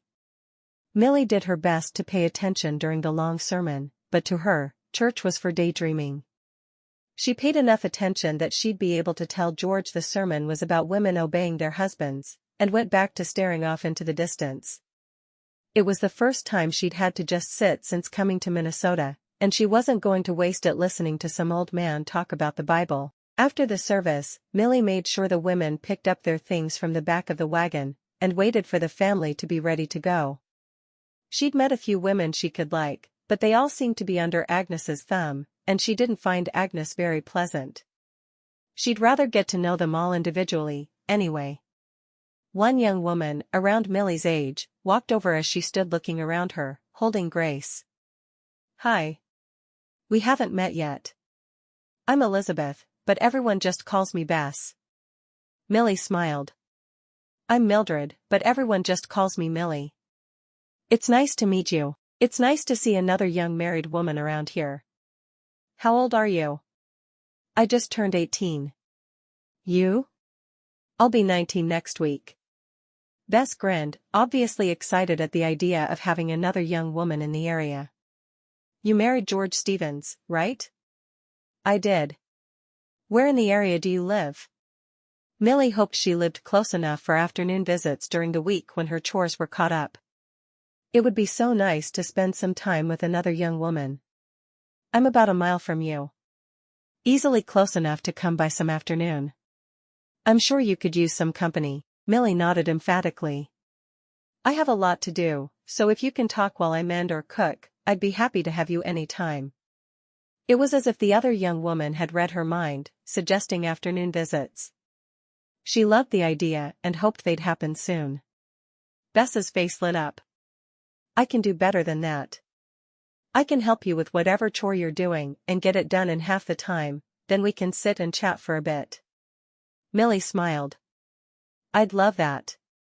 Let me know what day works for you, and I'll make some sugar cookies, and we can have cookies and milk, or tea, if you'd prefer." Her family would be thrilled if she baked a treat like that as well. She was always amazed at how happily they ate up any baked goods she made. Cookies and milk sound wonderful. How about Tuesday? After lunch maybe? That would be wonderful. I'd love to have someone to talk to. She thought ahead to what she had planned for the week, and mentally rearranged a couple of things. The two youngest will be napping then. I'll get the baking done in the morning, and we'll just sit and have ourselves a nice chat. Bess hugged her quickly. "I'd like that. I'll be there." Millie could hardly contain her excitement. The children were piling into the back of the wagon, so she handed Grace to her father and climbed onto the seat, holding her arms out for the child. George climbed in beside her. I'm glad you and Bess are getting along. She's been really lonely since she married John last year. It'll be nice for her to have a friend. It'll be nice for me, too. I miss being around other young women. She smiled as she thought of the opportunity for friendship with the girl. He smiled over at her. I hope you two will find time to spend together then. She's coming over Tuesday afternoon.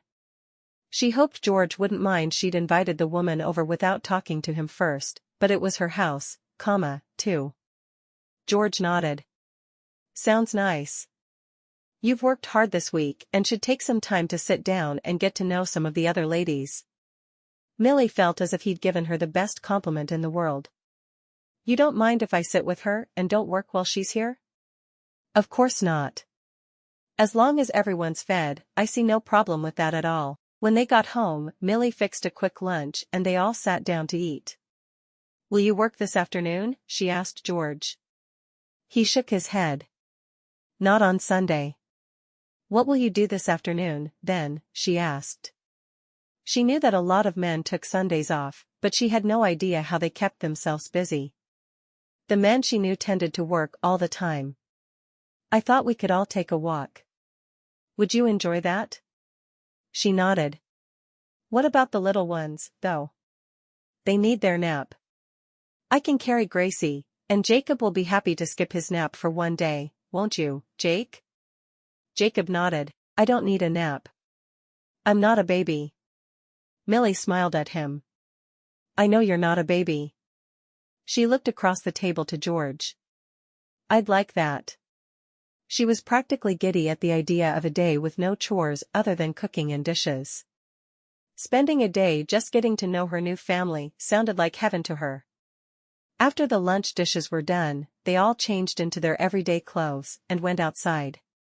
George headed west from the farm, not following any particular road, just ambling along. He pointed out different types of plants and trees for the children. At one point, they stopped and looked at the nest a robin was building on the low branches of a tree. They always say a robin is the first sign of spring. Awfully early for spring to really be here, but I'm not complaining, he told them. Millie was amazed at what a good father George was. She hadn't thought he was a bad father, but he'd been so busy with farming and with the state the house had been in, it was hard to picture the man she knew taking the time to point out all the things in nature he was pointing out. She felt her heart flutter a bit at the idea of him doing those things with a child of theirs. When will you be able to plant? Millie asked. I'll probably hold out another week, just to make sure there isn't another frost, but then Michael and I will plant. When should I put in my vegetable garden? She had no idea about the growing season in Minnesota or about what things would grow there. She needed to follow his lead on things like that. He shrugged. As soon as I get the planting done, I'll plow your plot for you. Probably in another few weeks. They walked along in silence for a while, the children playing as they walked. Millie frowned as she saw how short the girls' dresses were again. She wished she could make them new ones now. Grace got sleepy and started to whine, so George hefted her into his arms. She put her head on his shoulder and fell asleep with her thumb in her mouth. We should probably turn back, George suggested after an hour or so. Millie nodded, hating the idea of their fun day ending, but she knew she still needed to fix dinner. On the way back, George pointed off into the distance. That's where Bess and her husband, John, live. Millie looked over at the small lean-to on the property. There was no dirt path or road or anything, but she could picture bringing the children and having a picnic with her new friend between the two houses. It wasn't a long walk, and if each of them met in the middle, it would be even shorter. That would be something fun to do with the children during the summer months. Thanks for showing me where she lives. I think it would be fun to have picnics between the two properties. George nodded. I was thinking the same thing, the children would enjoy it. Millie smiled over at George. He wasn't as gruff or hard as he'd first seemed. Yes, he liked things to be a certain way, but he was never unkind or cruel to her. Maybe eventually, they'd be able to live together as a real husband and wife. When they arrived back at the house, Millie peeled potatoes and fried them up. She did the same with the salt pork, carefully washing the extra salt off, and seasoning them sparingly. She fried them in some water she could use to make gravy. While she cooked, George sat with the children, talking about the morning's sermon and adding to it, going over the points for the children to make certain they'd grasped it all. Then he told them the story of Job, and all the trials that had befallen him. It was obvious from the way the children listened this was a regular Sunday occurrence in their home. She made gravy with the salt pork, carefully mixing flour with water and adding it to the water at the bottom of the pan. Once she was done, she shrugged, hoping it would turn out okay. Patience set the table for her, and she served the family. She served some of the bread along with fresh butter. Everyone ate their share, and there was enough left over for lunch the following day. She smiled to herself. She was getting good at this cooking thing. After the dishes were done, and the children tucked into their beds, Millie sat down at the table for her Bible reading with George. "What did you think of the sermon today?" he asked. She smiled. "I enjoyed it. I learned a lot," she fibbed. She had listened to part of it, but not all, of course. It was just so long and Pastor Jenkins was so boring. "What did you think of Pastor Jenkins's points about how a man should always listen to his wife's needs as well as the wife obeying her husband?" Millie's eyes widened. She hadn't heard that part of it. "I think he's right. I think women should have their feelings taken into account, but the final decision about what should happen with the family should always come from the husband. And the wife needs to make sure she complies with whatever the husband decides." He nodded slowly. "Pastor Jenkins didn't talk about a man listening to his wife's needs. You seemed to be in your own world during the sermon. Did you pay attention?" She sighed and looked down at her hands. "I tried. I really did. But he's so boring. His voice never changes. He could be talking about the most exciting thing in the world and it would put me to sleep." She looked up at him, her eyes meeting his. "I'm sorry. Thank you for admitting the truth about it. I'll be honest, I have a hard time listening to him, too, but he's the only pastor we have around here, so we need to do our best." He paused for a moment, studying his young wife. "I wish we had a younger pastor who was more interesting to listen to, but it's not possible here. We need to appreciate what we have." "I really did try. I understand. Just don't try to pretend you listened well when you didn't. That's being dishonest." "I'll try to do better," she whispered. Was she ever going to be good enough? He reached out and took her hand in his, something he'd never done before. "I'm not condemning you, Millie. You're a hard worker. The kids already love you, and I think we'll have a good marriage someday. I would just like to see you try to get over some of your bad habits before they rub off on the children. Lying is one thing I just can't abide." She clenched his hand with tears in her eyes. "I'm really sorry." He smiled. "I think you are, and I appreciate that. We'll work together at doing better." He paused for a moment. "When you first got here, I was sure you would fail miserably at what I needed from you just based on your age. You've already proven me wrong there. I think with a little more understanding of what the Lord expects from us, you will make a fine wife and mother." She smiled at his praise. "Thank you." Chapter 6. Millie worked extra hard the following day, trying to get everything ahead of everything, so she'd be able to sit down with Bess and have a nice visit, rather than having to do chores while her new friend was there. She did the weekly wash and baked bread for the next few days. Now that she was caught up, doing wash 1 day per week would be easy. She'd finished the major cleaning, and now it was just a matter of keeping things up. The worst of the catching up was finally done. The one thing that bothered her was the girls' dresses, but while she was washing the lunch dishes on Monday, the solution came to her. She'd bought several yards of fabric to make some new dresses for herself, but hadn't had time to sew them. Now that she was here, and saw how simple life was, she knew she didn't need more than 2 dresses for church and 2 for work, and she already had those. She could use the fabric she had to make 6 new dresses for her girls, and they'd each have 2 for play and 1 for good, each. She smiled to herself. That's exactly what she'd do. Once the two little ones were down for their afternoon nap, she brought out the pretty calico fabric she'd bought and spread it on the table. Thankfully, Patience knew where Martha had kept her dress patterns and brought them to Millie, practically dancing at the idea of new dresses. "Do you want to help me?" Millie asked. Patience nodded. "Oh, yes, please." Millie smiled. "Well, the first thing we need to do is measure you and make sure we make the right size." She took a piece of string and wrapped it around Patience's waist, and carefully held the string over the yardstick, writing down the measurement. As she took the measurements and wrote them down, she showed Patience what she was doing, so she would learn to be able to do the same. By the time the little ones woke from their nap, she'd cut out all 3 dresses for Patience, and had carefully folded the rest of the fabric. The first seams had been sewn and some of the preliminary basting had been done. She would continue to work on the dresses as much as she could, and hopefully by Sunday, both her girls would have a pretty new dress to wear to church. She tucked away the dresses in time to cook dinner for her family, all but dancing through the chore. She was so happy to have a plan for the girls' dresses, and she had a friend coming over tomorrow to just chat. Her new life was much better than she'd imagined. After the children were in bed, she pulled out the pieces of Patience's dress and worked on sewing in tiny little stitches. George didn't pay attention to what she was doing as he pulled down the family Bible and continued their reading of Matthew. She found she looked forward to her time listening to George read, while she worked on whatever mending or sewing needed to be done.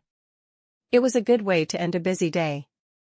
That night, George read from Matthew chapter 6. She listened carefully, enjoying the words. She liked the idea of not having to worry about anything as long as she put God first in her life. After George was finished reading, she asked, "Do you think that's really true?" George raised an eyebrow. "Do I think what's true?" "That we really don't need to worry about anything as long as we put God first in our lives." Millie had never heard those verses and liked what they meant. Not having to worry about anything would make her life so much better. Could she really trust God to provide her with what she needed? He sighed. "I do think it's true. I don't think it means we won't have hardship. My losing Martha goes to show we'll all have hardship. But God promises that He won't put more on us than we can bear."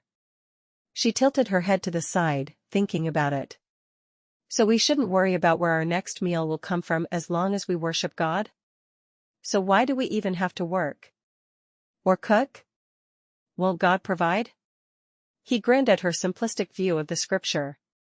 "He will provide. Haven't you heard that God helps those who help themselves? We can't sit around and wait for Him to provide, though. We need to be hard workers. God expects husbands to provide for their families. That means I need to work to provide for you all. Just like you need to do your share by keeping our home clean and fixing the food I provide for our table." She nodded. She'd always heard that's how it should be, but the new verses in Matthew had given her something new to think about as well. "What are you working on there?" he asked, noticing for the first time she was busily sewing away at something and not mending. "I'm making dresses for the girls." She smiled as she held up the pieces of fabric on her lap. "This one is for Patience." She was proud of how much work she'd already gotten done on the dresses. She hoped he'd be pleased with them. An angry look passed over George's face, and he took a deep breath. "Millie, I told you we didn't have money for fabric for clothes for the girls right now.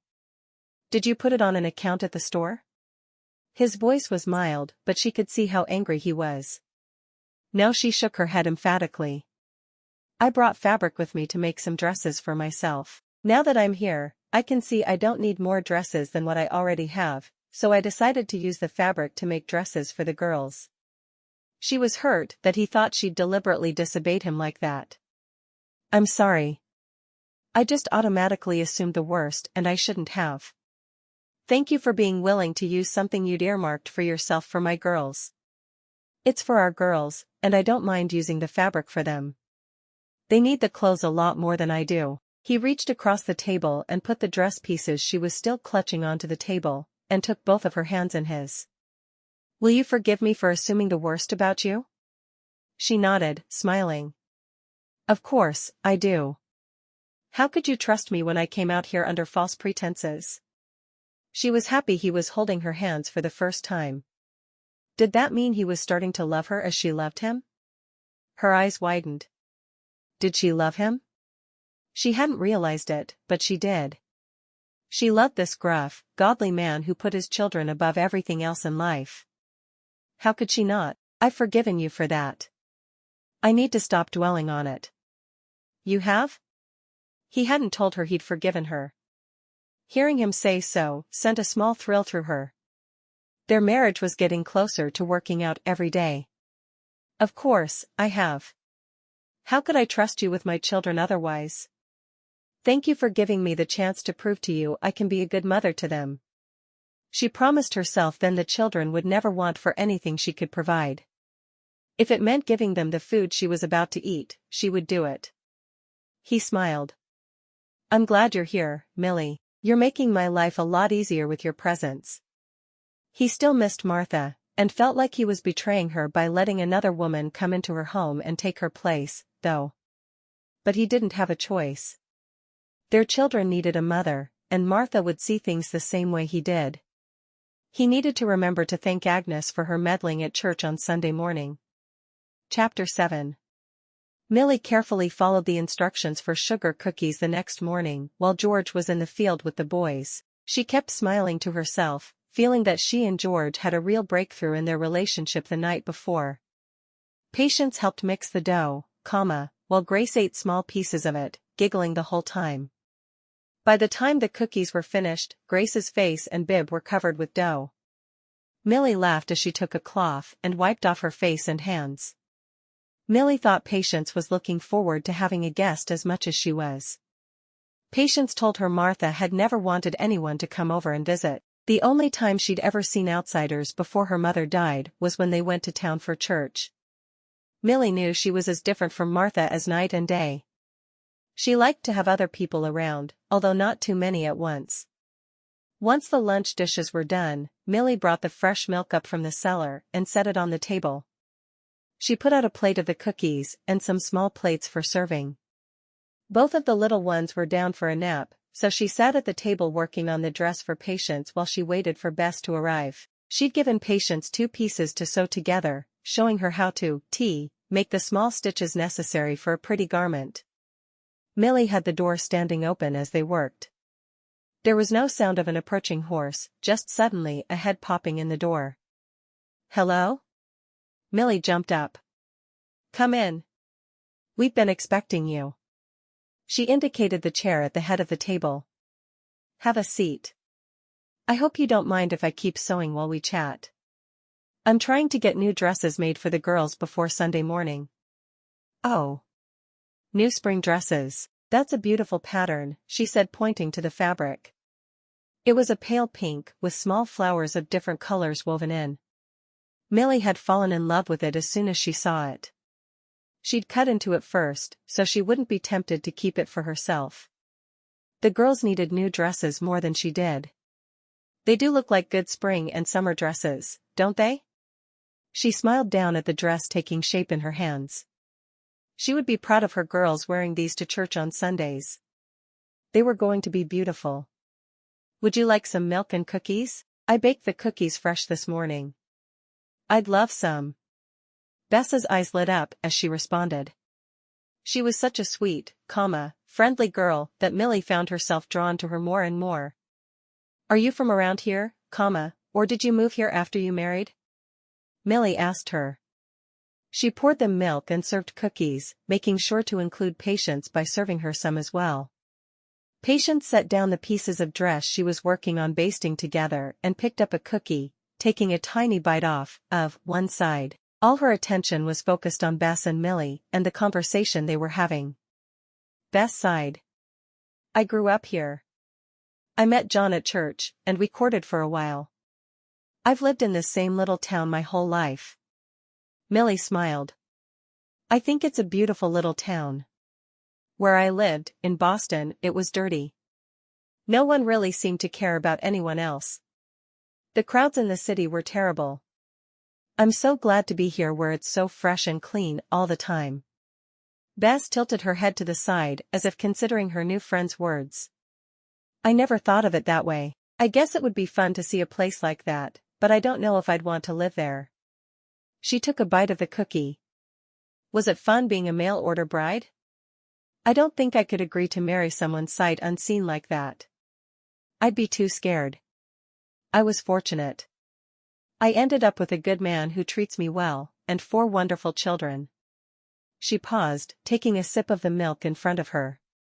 I don't think I'd have done it if I hadn't had to, though. I was raised in an orphanage and they require you to leave when you turn 18. I really didn't have a choice. Bess's eyes widened. Do you know of any other girls who will be forced to leave soon? I do. My closest friend there, Charlotte, will be 18 in a few months. I need to write her, but I haven't sat down without work to do for long enough to write anyone. Bess looked at her speculatively. John's younger brother comes to my house for dinner every night. He's 22, but there really aren't any eligible girls. We should fix them up. He can't afford to pay a broker, but he could pay for her fare out here and give her a small clothing allowance. Millie smiled. That's a fabulous idea. I'll write to her as soon as I get a chance. They spent the afternoon chatting, munching on cookies, and Millie kept sewing as fast as she could make her needle go. She wanted to finish the dresses up as fast as she could. As she sat and talked with her new friend, she realized that she much preferred the life she was living to the one she'd daydreamed about on the way to Minnesota. The only thing missing for her was the love of her husband. Hopefully that would come in time. After a couple of hours, Bess stood. I need to get home to put supper on the table. John gets cranky when he comes in from the fields and his meal isn't waiting for him. She paused for a moment with a grin. So does his brother James. Millie's eyes widened. So does George. I've only done it once, but it wasn't pretty. Bess laughed. It won't be the last time. Sometimes I get so carried away with what I'm doing, I just plain forget about dinner. That's how it happened with me, too. I guess I'm not the worst wife alive. Bess shook her head, her brown eyes sparkling. No more than I am. We'll get better with time, I'm sure. Millie stood and walked with Bess to the edge of the clearing, hugging her tightly. Thank you for coming over. Please drop by any time. Bess smiled. You'll get sick of me soon. I promise. She pointed in the direction of her house. You can't see it from here, but I live about a mile that way. You and the children are welcome to visit any time. Millie smiled. If I ever get caught up on all my chores, I'll do that. She went back into the house and fixed dinner for her family, grateful she'd come out here to live with a good man and was making some new friends. God was surely watching out for her. As soon as she thought those words, she was surprised. She'd never before thought about God being a person who was actively interested in her life. To her, he'd always been some far-off, distant figure who didn't care about her one way or the other. Maybe that was why George didn't think she was a Christian. Maybe Christians thought of God as an active force in their lives, as she was beginning to do. She contemplated God and her growing relationship with him as she cooked and all through dinner. She'd never had an active prayer life, but now found herself thinking maybe she needed a more solid relationship with her father. Should she ask George about it? Or should her relationship with him be a private thing just between them? For now, she decided to keep it to herself. She would continue to pray when she felt the urge, and maybe she'd develop the kind of father-slash-daughter relationship with God that she'd seen so many others enjoy. She saw clearly now that simply going to church did not make her a Christian. After the dishes were done, and the children in bed, she sat down with the almost finished dress she was making for Patience. She bowed her head for George's prayer for their Bible study, and this time she silently added a few words of her own. Father, help me to make this information my own. Help me to be a good Christian wife, and to understand why, you require of, your people. I want to worship, you the right way. When she raised her head, she saw George looking at her speculatively. She smiled and nodded toward the Bible, ready to listen to God's words for her. When he was finished reading the chapter, George closed the Bible and took her hand in his once again. "You're becoming a better wife and mother every day, Millie. I'm really proud of how far you've come in such a short time." Millie blushed at his praise. "Thank you. I'm doing my very best. I'll never ask you for anything more than that." Chapter 8. Sunday morning, Millie rose early to make pancakes for her family.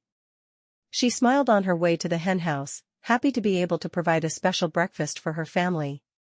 She'd brought the molasses up from the cellar the previous night, so they could have it with their pancakes this morning.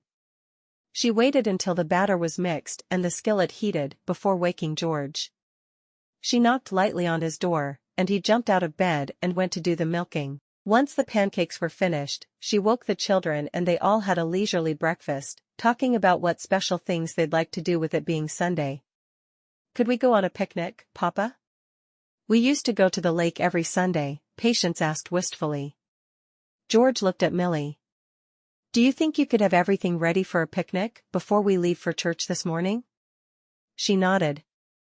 "That sounds like fun. I haven't been on a picnic in ages." They'd tried to do one big outing like a picnic every summer while she'd lived at the orphanage, but it would be so different to go with her new family.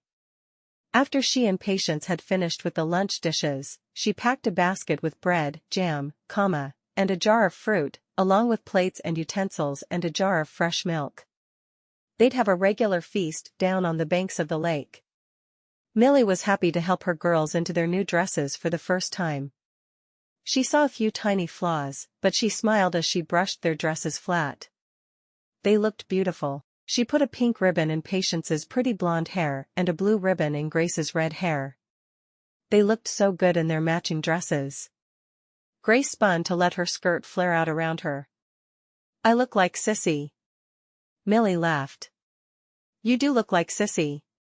The pleasure on Grace's face from wearing a new dress made Millie want to hurry the other dresses so they would have 3 new dresses apiece. She wanted the best for those 2 little girls who already owned such a large piece of her heart. Millie sat still and paid careful attention during the sermon that week. The sermon touched her heart in a surprising way. It was about how God had sent his only son to die for her sins. Millie thought about that as she listened. He hadn't done it just for people who were good. He'd done it for her, too. She knew then she wanted to spend the rest of her life doing what was right. Not because it would make the people around her happy, but because it would make God happy, and after all, he'd done for her, she had to do what he wanted. After the service, George drove them down an old dirt road to the banks of a small lake. She spread the quilt she'd brought and fixed plates for everyone while George played with the children in the tall grasses. She smiled as she listened to the children's laughter, remembering her first day with her new family. She'd wondered that day if they were able to smile. Now their laughter warmed her heart. They all gathered together on the quilt and George said a quick prayer for them. As they ate, George asked the children about the sermon. They all talked about what had stood out most for them. "What stood out for you, Millie?" George asked her. She smiled. "What really touched me was the fact that God sent Jesus to die for my sins. Not just yours. Not just faceless people who always do what's right. He did it for me, even though I'm a sinner. He loved me enough that he wanted to save me. Even though, he knows I'm not worthy." Her eyes shone with tears and her voice was filled with awe as she said it. George reached out and took her hand.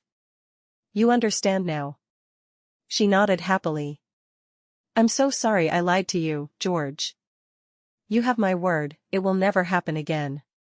He smiled and kissed the back of her hand tenderly. "I believe you. I'm so glad you understand what God wants from us." Patience watched her new ma with her papa and wondered what had just happened between them. She wasn't sure why, but somehow she knew that everything would be all right from then on. That night, after the children were put in bed, George didn't get down the Bible as he usually did. Instead, he sat down at the table with Millie and talked to her about her decision to serve God. They talked for hours about how it feels to be saved by Christ's sacrifice. "I understand now why you wanted a wife who is a Christian. If you don't share something so basic, there can never be real peace in your home." He smiled. You're right. I'm so glad the sermon touched you like it did today. She shook her head. It wasn't the sermon that made me feel this way. He gave her a questioning look. What was it then? It was the way you so calmly and patiently read the Bible to me each evening. That night when you read Matthew chapter 6 to me, I truly understood what it meant to be a Christian. To not worry over much about all the little things. I was so worried about how it would look for me to take the girls in public with their dresses too short. I thought it would reflect badly on me. She paused, and looked down at her fingers entwined with his on the table. Then suddenly it all made sense. Sure, the girls needed new dresses, but they weren't more important than obeying you and doing what was right. God would take care of those things. And, he has. They talked long into the night, discussing the future and what they wanted for their lives. I was afraid to get too close to you for fear you would want to go back to Boston, or run off with the first young man you saw. Now that you're a Christian, I can let my feelings for you grow. She looked at him shyly. You have feelings for me? He laughed. You're a beautiful young girl, both inside and out. I'd have to be made of stone not to have feelings for you. Of course, I do. He took a deep breath. I've come to love you in the time you've been here. I can't imagine what my life would be like without you in it. Does that mean that someday we can have a real marriage, and children of our own? He nodded. I wasn't sure if you'd want more children. 4 is already a handful at times. She shook her head. The children are a joy. I can't think of anything I want more than a few more to add to the ones we already have. He stood then, and pulled her gently to him, dipping his head to brush a kiss across her lips. I'd be proud to have you for a real wife. She wrapped her arms around him and hugged him tightly. When I first got here, I kept telling myself if I worked hard and you saw the children liked me, then maybe you could start to like me too. I always liked you. I just couldn't trust having deep feelings for a woman who wasn't a Christian. He took a deep breath. You understand now why I didn't think you were a Christian when you got here? She nodded, her head rubbing against his shoulder.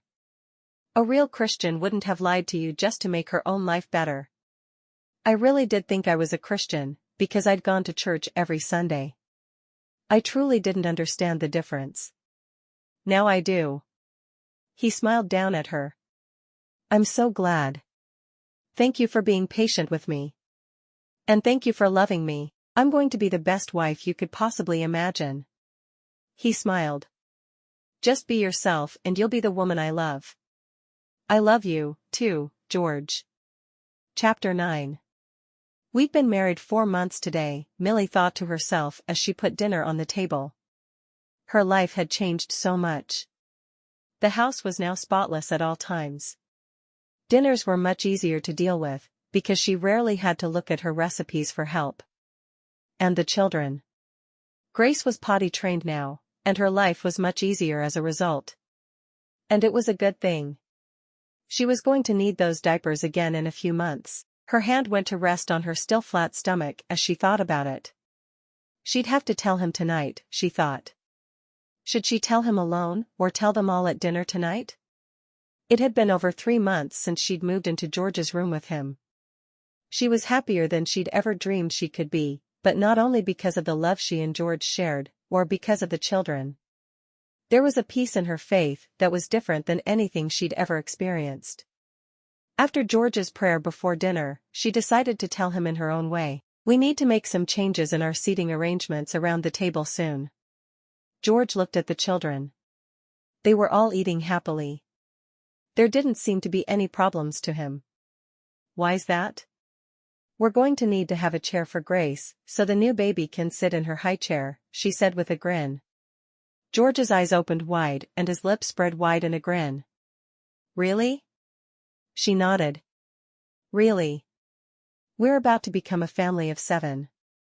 The excitement filled her voice as she said the words. She couldn't believe she was actually going to have a child of her own. George sighed contentedly. I can't wait to add one more. You're not worried about the new mouth to feed? Matthew chapter 6 tells us to keep seeking first, his kingdom, and all those other things will be added to us. So no, I'm not worried at all. Are you? She shook her head. Not as long as we're going to do it together. She smiled at him with all the love that filled her heart. Patience looked from her papa to Millie. Are you really going to have a baby, Mama? Millie felt the tears prick her eyes. The little ones had been calling her Mama almost from the first, but that was the first time Patience had called her that. Yes, we are. In about 7 months. Patience smiled. I can't wait. What will we name her? Millie smiled. Well, I don't know if it will be a girl, but if it is, I like the name Faith. That's what being here has given me. Faith. George nodded. Faith. Patience, grace, and faith. It fits beautifully.